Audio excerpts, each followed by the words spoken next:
With the recent nuking of Acogs on defense, you might be wondering what the major shifts in the siege meta look like. Well, while this banger of a change had a huge impact on defenders like Doc and Goyota, it also now allows attackers to have more options besides running the Acog all the time in order to counter Acog peaks from defenders. Which is why in this video, you'll learn all of the pros and cons between the Holo and the Acog, so that you can have the know-how for the best scope for every push, hold, and map.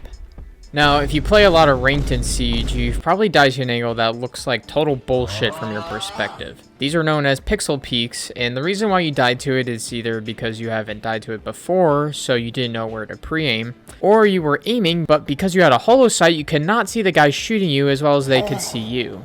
This is because as you move further away from a tight angle like this one, the angle itself becomes tighter and narrower. And unless you're running the Acog, seeing through this is going to be much harder with a holo. Now, if we push this to the extreme and get the angle as narrow as possible, eventually you will not be able to see through this angle normally unless you have an Acog. As you can see, ADSing with the holo here is practically impossible and makes you think you'd be shooting at like the corner of this wall. And as you can see on my other screen here, the perspective of the defender is absolutely obscured. I mean, all you can see is literally a sliver.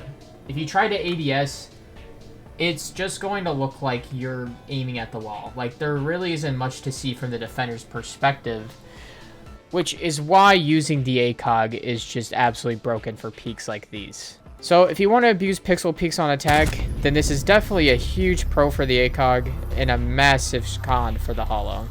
So this is a bit less common than dying to pixel peaks. Spare change. But if you've played a fair share of ranked, then you've probably also died to this. So you're clearing a hallway while ADS'd, and then all of a sudden you die from what seems like nowhere. But what really happened is that a defender shot you from a rat spot that was covered by the edge of your screen. This is a problem that can be solved by droning. However, it's unlikely you know every rat spot, and therefore wouldn't be able to drone every rat spot before pushing. I am fresh out of the shower, so we are coming to you live, bare-backed, and ready to smack that pickle. So in this case, running the holo is more beneficial than the Acog because, as you can see right now, I can see the Capcan that's to the left of my screen. But however, if I am zoomed in with the Acog, he becomes invisible. And if I try to push this and clear this while I'm ADS'd, I would have no idea he's there.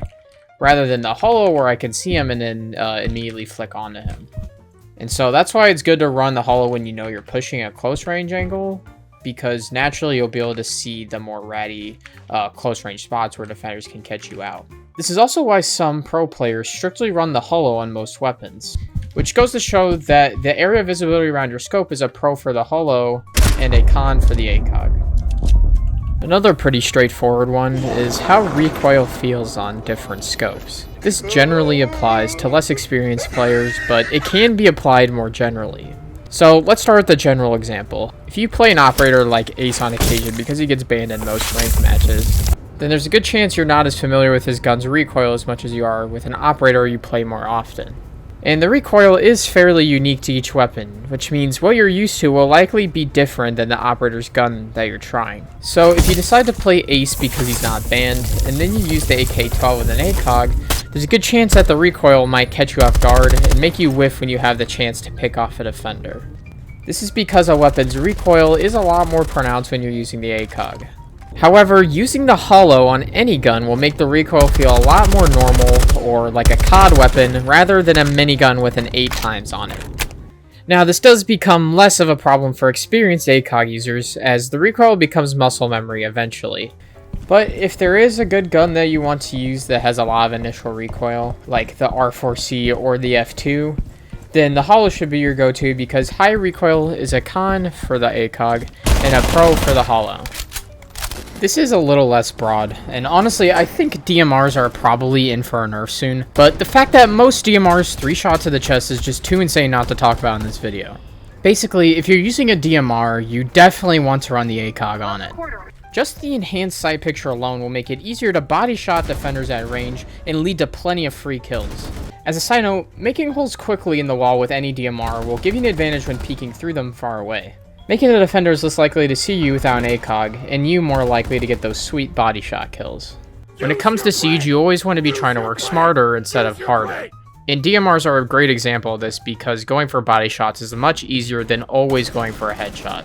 This also applies to defenders with shotguns and DMRs with Acogs, as the same benefit applies to them and makes them equally as strong, if not stronger, because of the home field advantage. Now, originally, I did want to include a segment in this video where I talked about which maps I think are best for which scopes. And to be honest, the more I played the game with this idea in mind, I began to notice that simply I don't think there is a solid answer to whether a Holo or the Acog is definitively better on any given map. I really just think that if you aren't familiar with the Holo, you should give it a shot and see if it sticks out to you. Or if you know for sure that you play well with the Acog and you get plenty of kills, then by all means stick with what works for you. Really, the point of this video is me encouraging experimentation with other ways of playing the game, so maybe you can find different ways of having fun. And I just wanted to present all the facts in terms of what benefits are better than the other